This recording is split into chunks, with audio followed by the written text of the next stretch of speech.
उत्तर से दक्षिण तक, पूर्व से पश्चिम तक, देश हो या दुनिया की खबर है तो पड़ताल जरूरी है।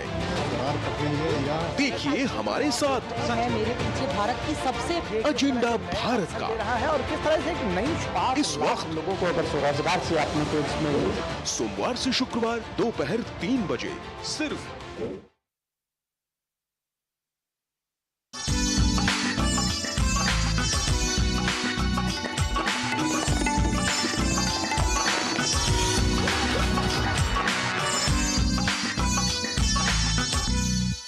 खिल उठे हर श्रृंगार, सृष्टि ने नया रूप धरा, माँ के स्वागत के लिए हो गई खिल के सुख की धूप धरा। शारदीय नवरात्र अपने साथ एक ऐसी उजास लेकर आते हैं जिसमें प्रकृति का हर मन एक नई ऊर्जा से भर जाता है। ये सारा संसार माँ का आशीर्वाद पाने के लिए व्याकुल हो उठता है, एक नए आनंद में डूब जाता है और उसी आनंद को कलाओं के माध्यम से आपके बीच लेकर आते हैं हम रंग तरंग के माध्यम से। तो आइए शारदीय नवरात्र में शुभारंभ करते हैं रंग तरंग की एक और कला परिक्रमा का।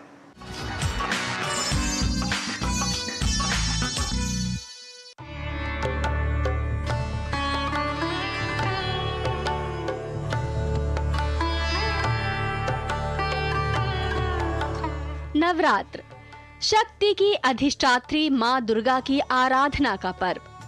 माँ के आने की आहट पाते ही ये सारा संसार शिशु की तरह मुस्कुराने लगता है। बंगाल में ये पर्व महालय है तो शेष भारत में शारदीय नवरात्र के रूप में लोग माँ की आराधना करते हैं। शरद ऋतु में माँ के आगमन के लिए सारी प्रकृति सज संवर कर तैयार हो जाती है। ये धरती माँ के स्वागत के लिए एक नई उजास के साथ भर जाती है और इसी ऊर्जा को हम तक पहुँचाते हैं वे सुसज्जित दुर्गा पंडाल, जहाँ माँ पूरे वैभव के साथ विराजती हैं।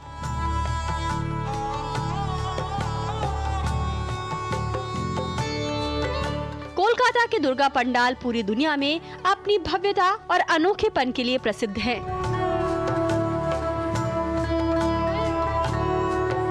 तो वहीं देश भर के मंदिरों में श्रद्धालुओं का तांता मां की आराधना के लिए सुबह से ही लग जाता है। शारदीय नवरात्र अपने साथ एक नई उम्मीद, एक नई आशा लेकर आते हैं। भले ही संसार में कितने भी दुख, दर्द, बाधाएं, चुनौतियां क्यों ना हो, पर हमें ये विश्वास दिलाते हैं कि हमारे साथ हमारी माँ है।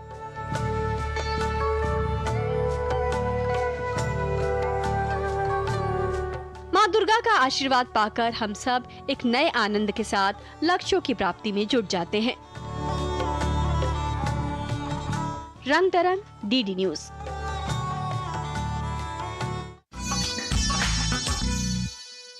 अंगुलियां राम ने फेरी थी, हो स्नेहिल पीठ पर रोम भरी, उस जीव जगत की चपला की है छाप पड़ी अब भी गहरी। भगवान राम ने रामायण में एक नन्ही सी गिलहरी को भी इतना प्रेम दिया, इतना मान दिया और उस नन्ही गिलहरी ने राम सेतु के निर्माण में अपना योगदान दिया और हमें सीख दी कि कोई भी योगदान छोटा नहीं होता। रामायण ऐसे ही संदेशों से भरी हुई है और यही संदेश एक बार फिर से उजागर हुए कमानी सभागार में, जहां मंचन हुआ नाटक श्री राम का। आइए आपको दिखाते हैं इसी नाटक श्री राम की कुछ झलकियां।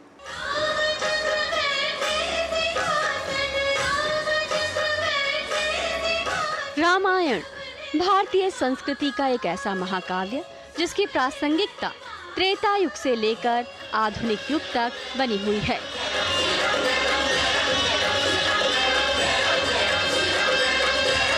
न प्रभु राम की महिमा कम हुई, न बुराई पर अच्छाई की जीत की परिपाटी पुरानी पड़ी। राम, लक्ष्मण, सीता, हनुमान और रावण ये केवल रामायण के चरित्र नहीं बल्कि हमारी संस्कृति को गढ़ने वाले किरदार हैं।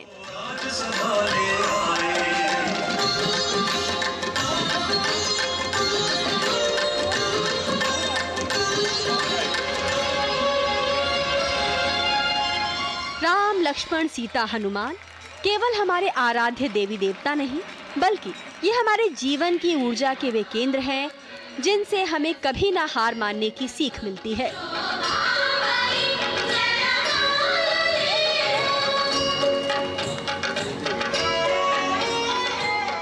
इसी रामायण का एक बार फिर से मंचन हुआ दिल्ली के कमानी सभागार में, जिसका नाम था श्री राम। भगवान राम के जीवन से जुड़े सभी अहम प्रसंगों को कलाकारों ने अपने अभिनय से जीवंत कर दिया।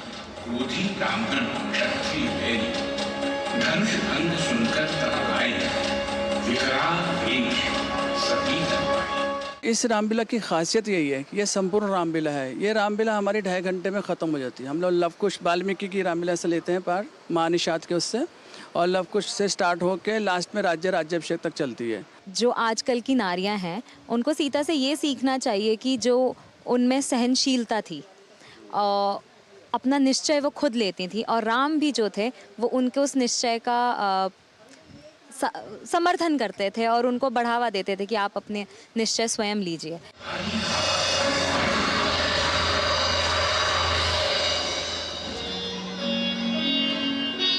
कला विदुषी शोभा दीपक सिंह के मार्गदर्शन में इस नाटिका का मंचन हुआ। बालक अज्ञानी मत कोप करे, दया करे, दया करे। तेरी बातें मोहक मीठी, इसकी बोली कड़वी तीखी। ये रामलीला 67 ईयर से लगातार हर साल 1 महीने के लिए होती है। पहले नवरात्र से शुरू होती है और दिवाली के 2 दिन पहले समाप्त होती है। भगवान राम का बचपन हो या उनके वनवास के दृश्य, उनके जीवन की हर घटना महत्वपूर्ण संदेश देती है। तुमसे स्नेह करना है, तेरे थे तो वरदाना, मांगा जो कुछ मुझे सुहाना। कसा हुआ निर्देशन, प्रभावी अभिनय, संवाद, सुंदर प्रकाश संयोजन, सभी कुछ इस नृत्य नाटिका को दर्शकों के लिए एक यादगार अनुभव देकर गया। रंग तरंग, डीडी न्यूज। आपके मन में एक नई ऊर्जा भर रही है रंग तरंग की कहानियां, लेकिन ये भी एक सच्चाई है कि आज दुनिया भर में हजारों लोग मानसिक सेहत से जुड़ी दिक्कतों से जूझ रहे हैं। लेकिन कला कैसे उनमें एक नई उमंग भर सकती है, कैसे उनके मन में छिपे रहस्यों को उजागर कर सकती है, इसी का आधार बनकर आया अहम आर्ट कार्निवाल, जिसमें कलाओं के माध्यम से लोगों के मन की पीड़ा को हरने की कोशिश की गई। आइए आपको दिखाते हैं इसी आर्ट कार्निवाल अहम की कुछ झलकियां।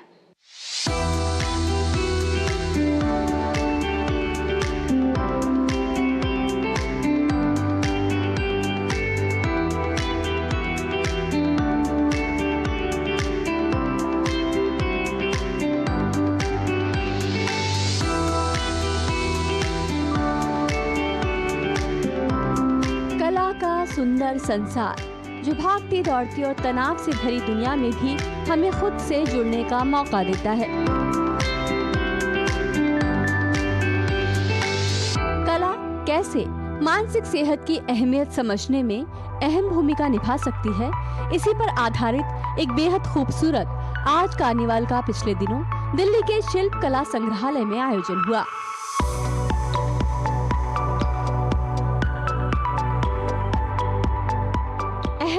इस आर्ट कार्निवाल में एक तरफ पॉटरी मेकिंग जैसी लोकप्रिय कला विधा थी, जिससे जुड़कर लोगों को अपना तनाव दूर करने में मदद मिली, तो वहीं कहीं लीक से हटकर आर्ट थेरेपीज भी सामने आई। आर्ट में हमारा एक्सप्रेशन निकलता है और जो भी एक्सप्रेशन है वो कभी कभी सप्रेस होता है, इसी वजह से हम लोग प्रॉब्लम से फेस करते हैं। मेंटल हेल्थ ऐसा है कि इसके बारे में कोई बात नहीं करता है और उसको सब दबा के रखते हैं अपने अंदर। हमें पता ही नहीं होता कि हम बीमार हैं या कुछ प्रॉब्लम है, तो ये कुछ तरीका है बाहर निकालने का।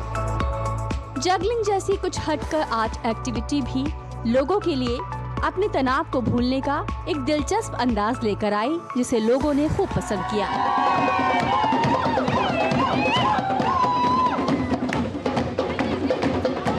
ये अरुणेश है, पेशे से डिजाइनर है, पर आर्ट हीलिंग के जरिए लोगों से जुड़ने के लिए जगलिंग को एक शानदार तरीका मानते हैं। मूवमेंट बड़ा जरूरी है लाइफ में, है ना। तो मुझे जिम जाने का कोई शौक नहीं है। मैं पेड़ों पे चढ़ता हूँ, ठीक है, नंगे पैर भागता हूँ, जगलिंग कर लेता हूँ। मैं रस्सी पे चलता हूँ, मैं रस्सी पे चलते हुए जगलिंग कर लेते हैं। जगलिंग और फ्लो आर्ट इन दिनों अपनी मेंटल हेल्थ यानी मानसिक सेहत को दुरुस्त करने के बेहद कारगर तरीके माने जा रहे हैं। इस कला मेले में ये काउंसलर्स भी लोगों को हंसने का तरीका सिखा रहे थे। इसकी इम्पोर्टेंस इसलिए है क्योंकि मेंटल हेल्थ ऐसी चीज़ है जिसके बारे में हम आजकल बात करना तो शुरू कर चुके हैं, लेकिन उसके बारे में एक्चुअली हम लोगों को इतना पता नहीं है। कहते हैं नृत्य भी अपने आप में एक बेहतरीन थेरेपी है।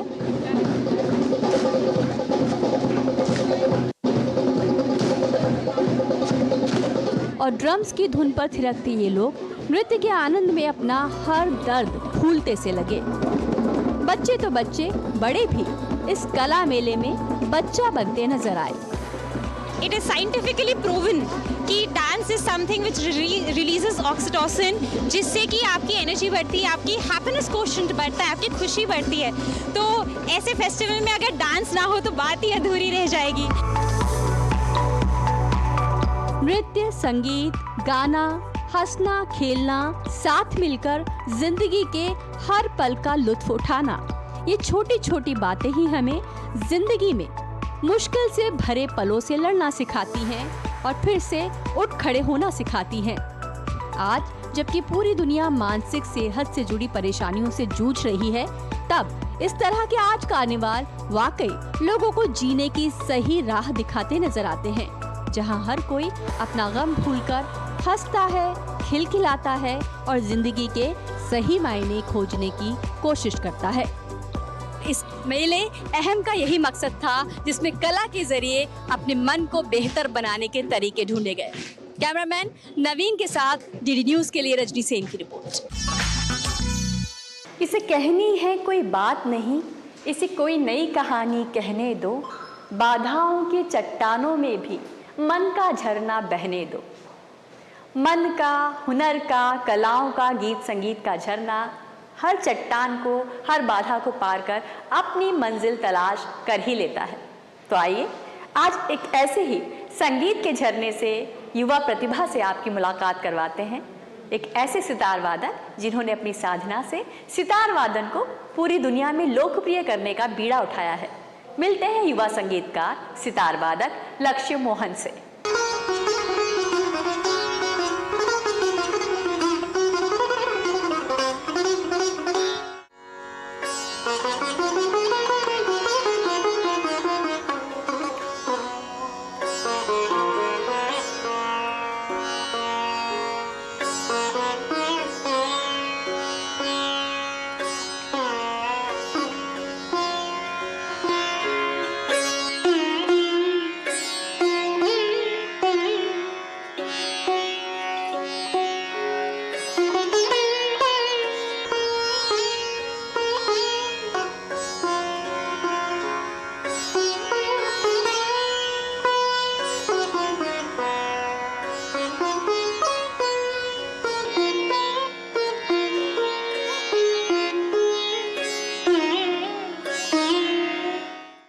रंग तरंग में आज आपकी मुलाकात करवा रहे हैं लक्ष्य मोहन से, जिन्होंने पूरी दुनिया में सितार वादन को लोकप्रिय किया है। बहुत बहुत स्वागत है आपका रंग तरंग में। धन्यवाद।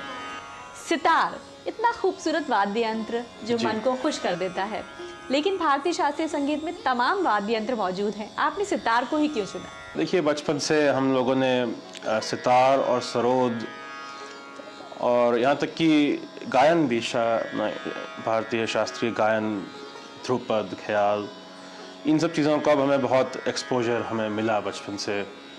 हमारे पिताजी बहुत ही बड़े शौकीन थे और काफ़ी सुनने का उनको शौक़ था। तो मैं कहूँगा ये हमारा सौभाग्य भी रहा है कि इतनी कम उम्र से अगर हमें इस संगीत के दौर में हमें एक प्रवेश जो मिला। लेकिन घर में कोई संगीतज्ञ नहीं था? जी नहीं, जी हमारे परिवार में कोई और संगीतज्ञ नहीं है, बस संगीत के बहुत प्रेमी हैं। सबसे बड़े बड़े संगीतज्ञों के बारे में लगातार बातचीत होती है। पंडित रविशंकर, उस्ताद अली अकबर खान, पंडित निखिल बैन जी, पंडित भीमसेन जोशी जी, पंडित जसराज जी और जितने भी बड़े बड़े कलाकार हैं। तो गुरु कौन रहे आपके, किससे तालीम हासिल की आपने? जी मैंने सीखा है पंडित उमा शंकर मिश्रा जी से जी। और उसके बाद हम लोगों ने, मैंने और मेरे भाई ने बहुत साल पंडित बलवंत राय वर्मा जी, जो कि पंडित रविशंकर जी के सीनियर मोस्ट डिसाइपल हैं, उनसे सीखा है। और पंडित तेजेंद्र मजूमदार जी से हम लोगों ने सीखा है। और गुंडेचा ब्रदर्स जो हैं वो भी हमारे गुरु रहे हैं। आजकल के जो युवा संगीतकार हैं उन पर अक्सर ये इल्ज़ाम लगता है कि कहीं ना कहीं थोड़ा सा समझौता होता है संगीत की परंपरा के साथ, कहीं ना कहीं युवाओं तक पहुंचने के लिए। आप क्या मानते हैं, आपकी जो ऑडियंस है उस तक जो आपका संगीत पहुंच रहा है वो पूरा पारंपरिक रूप में है कि उसमें कुछ बदलाव आप लोग करते हैं? देखिए, मैं बाकी कलाकारों की तरफ से तो नहीं बोलूँगा, मैं अपनी तरफ से बोलूँगा कि हम लोग जो संगीत पेश कर रहे हैं उसमें कोई कॉम्प्रोमाइज़ नहीं है। हमारी सबसे बड़ी कोशिश यही है, संगीत जो हमने अपने मैयर घराने के जो गुरु लोगों से सीखा है उसको उसी तरह से, जिस तरह से वो पैदा हुआ था उसी तरह से उसको प्रिजर्व करके रखने का हमारी हमेशा कोशिश रहती है। लेकिन प्रेजेंटेशन में हम लोग थोड़ा सा एक्सपेरिमेंट करते हैं ताकि जो हमारी नई यंग ऑडियंस है उनके लिए थोड़ा सा आसान, उनके लिए थोड़ा, उनके कानों को थोड़ा आसान करने के लिए एक सरल तरीके से वो एक कन्वे करा जाए, जो राग की जो ब्यूटी है, जो एक खूबसूरती है। तो कोई ऐसी खूबसूरत सी रचना क्या एक बार फिर साझा करेंगे हमारे? जी, अभी मैं आपको सुनाऊंगा राग माज खमाज।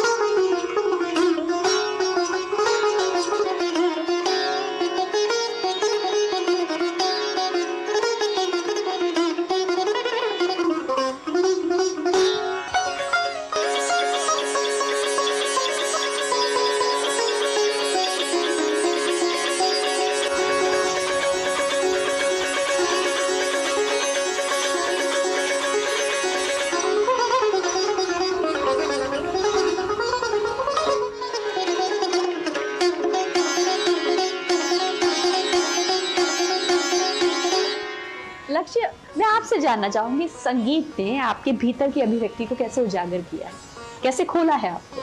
मुझे लगता है कि संगीत, कोई व्यक्ति अंतर्मुखी है या एक्सट्रोवर्ट है, इसका उनके संगीत पे असर दिखता है।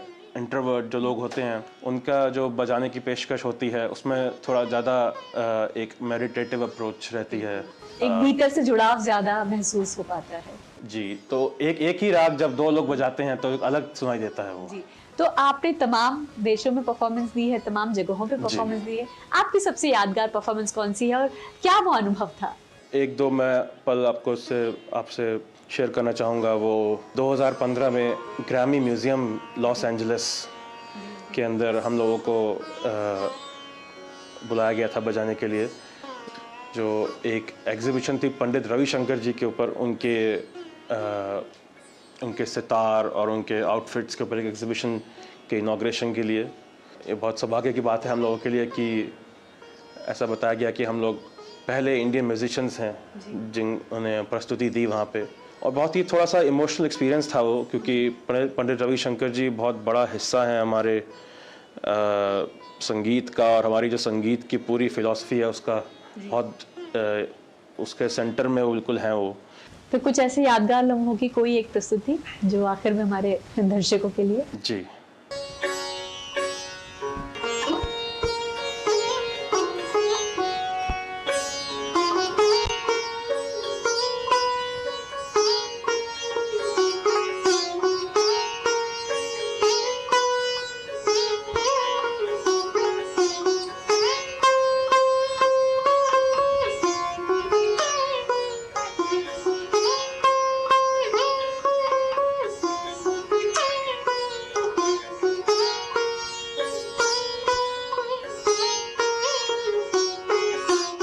बहुत खूबसूरत, बहुत खूबसूरत।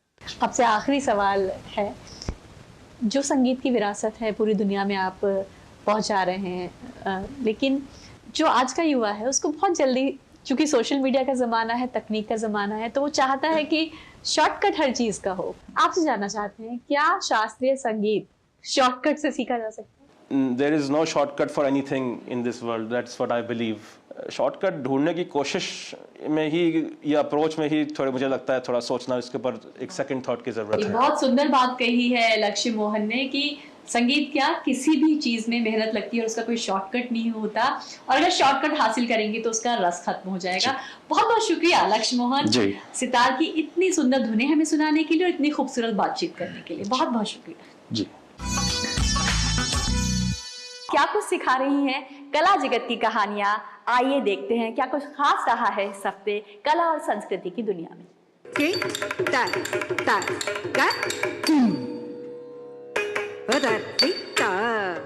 भरतनाट्यम भारत की एक ऐसी कला है जो अपनी आत्मा से संवाद का अवसर प्रदान करती है। इसी कला में अनुशासन, समर्पण और नम्रता के भाव को बहुत सुंदरता से प्रस्तुत किया जा सकता है।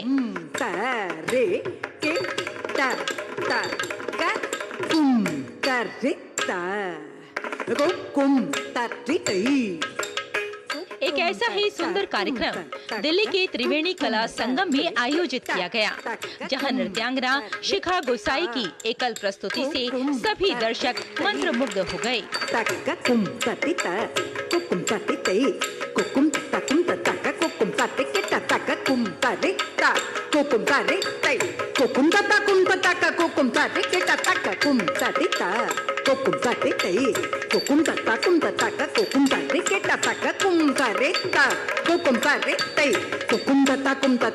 आजकल की जैसे भागदौड़ भरी जिंदगी है तो उसमें ये कला जो है वो मन को काफ़ी सुकून देती है और काफ़ी अच्छा लगता है। काफ़ी लोग अब इस कला की ओर बढ़ रहे हैं तो ये देख के हमें भी बहुत अच्छा लगता है। मेंटली या फिजिकली जो भी हम काम करते हैं मुझे लगता है ये हमारी स्पिरिचुअलिटी को भी बढ़ाता है।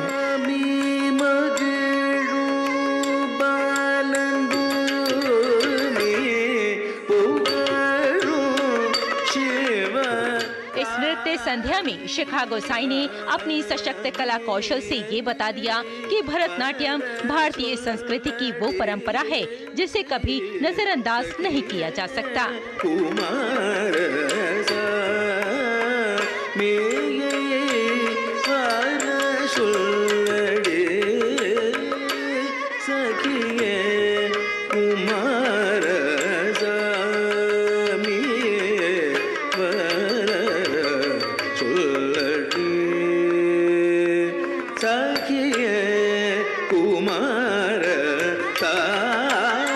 एक कलाकार अपनी मेहनत, अपनी तपस्या और लगन से एक कलाकार बनता है और यही कलाकार हमें ये बताता है कि हमारी सभ्यता और हमारी संस्कृति का हिस्सा होते हैं ये कलाकार, जिन्हें कभी भी नजरअंदाज नहीं किया जा सकता।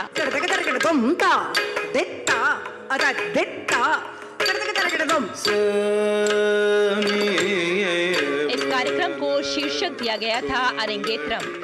अरंगेत्रम का किसी भी नृत्यांगना के लिए बहुत महत्व होता है, क्योंकि जब गुरु को ये विश्वास हो जाता है कि शिष्य अब एकल प्रस्तुति के लिए तैयार है, तब उस शिष्य के लिए अरंगेत्रम का ऐलान किया जाता है।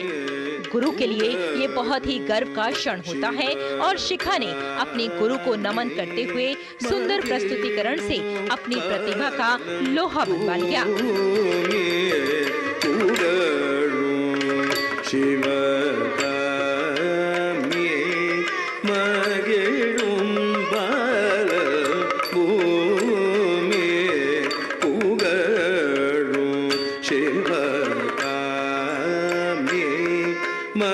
रंग तरंग के लिए रेशमा की रिपोर्ट।